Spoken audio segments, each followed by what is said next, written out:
The recent raid on bandit hideouts in the northern region has been a significant development in the country's effort to combat insecurity. And this development comes as part of the government's effort to address the security challenges ravaging the northeast. Right now, we have a security expert, Adam Zebu, who joins us virtually to speak on this topic. Thank you so much for being a part of the news at this time. Good evening, Nigerians. It's my pleasure to be with you this evening to talk about security of our nation. All right. So how significant is the recent killing over several bandits and their leaders by Nigerian troops? And what impact is this likely to have on the security situation in the Northeast? Well, thank you very much. I think the current successes recorded in terms of elimination of high-ranking commanders of the terrorist organizations and even including the bandits is of great importance. First and foremost, they have been degraded to a very significant level. And it has a major psychological effect on their fighting forces. They know that where hitherto the security forces have not been able to reach, they have not only reached there, they have neutralized virtually everybody there and taken over the place. If you look at what happened, I think is it in Kansina, there is a particular forest, and also even in Zamfara, where security forces have not been able to reach since 2019 or thereabout because of the way they overcame the security forces when they attempted at the first and second time. And so the present something is something that will also boost the morale of the fighting forces to do more than ever. I think we are on the right course in terms of the prosecution of this war. Sorry.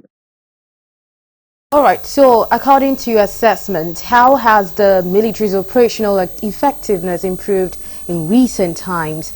And what role has intelligence gathering played in all of this?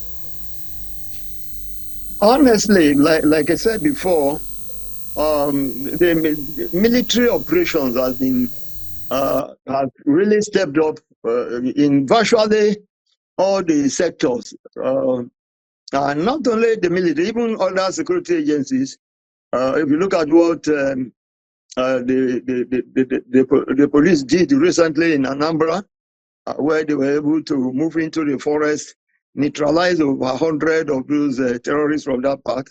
And if you look at the Northeast too, they are still digging deeper into the Sambisa forest and recording success. And so, like you said, let me say this. I think one of the heads of the security agencies that took over not too long ago did say that he has come to make a change, and that most of his operations, of the operation of the organization, was going to be covert to enable them acquire actionable intelligence by which other security agencies can work upon.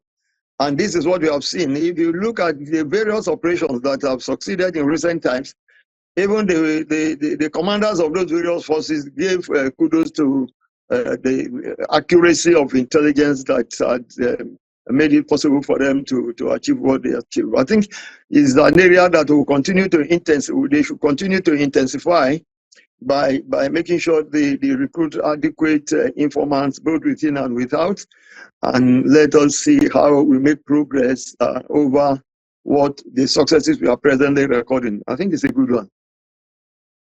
All right, so but despite recent successes, banditry and terrorism persist in the Northeast and other northern states. What are, in your opinion, the underlying factors contributing to the continued presence of these groups?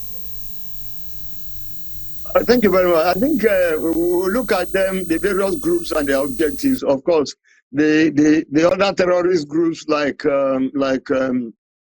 Boko Haram and Lakurawas, the ISWAP and all the like, Theirs is have a religious undertone, and by which they also want to take territories that they can rule and become part of their own entity.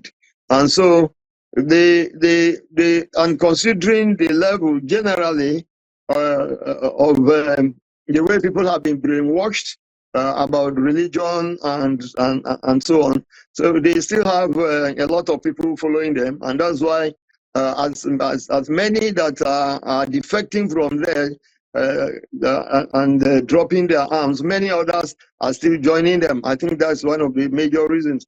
Another one, of course, is the level of poverty. They continue to try to motivate them on that side and make them understand that there's no difference between life and death as long as they remain poor. And so those factors are some of the things that are making them. But if you look at the bandits, whose operations are mainly economical, kidnap people and make money, and then see how they can take territory. Some of them are in areas where we have minerals. The minerals are still there. It brings them money. So, and as long as we continue to pay ransom and so on for kidnappers, it's something that is enticing some of them. And for those that have not really had that mind, and of course most of them don't have any feeling for human being, and what they think of is the economic gain. I think that is what is sustaining those ones in the business. And lastly, the fact that we have not been able to execute even judgments that have been delivered. How many of them that have killed people and where judgments have been delivered that they should be executed have been executed? Apart from that, how many have we even successfully prosecuted? Sometimes some of these people are taken to court. The next time you see them on the street, they have been bailed and things like that. Those are demoralizing factors that affect our own fighting forces. So if we look at this, put them together, government has said it's going to increase, prioritize security in the areas of personnel, in the areas of resources, in the areas of technology and training. I think when those are done, we might be where we want to be, at least to a very great level. Thank you so much for being a part of this news. We really appreciate your time. Thank you very much. It's my pleasure to be with Nigerians this evening. You're welcome. All right, and that was Mr. Adams, our security expert.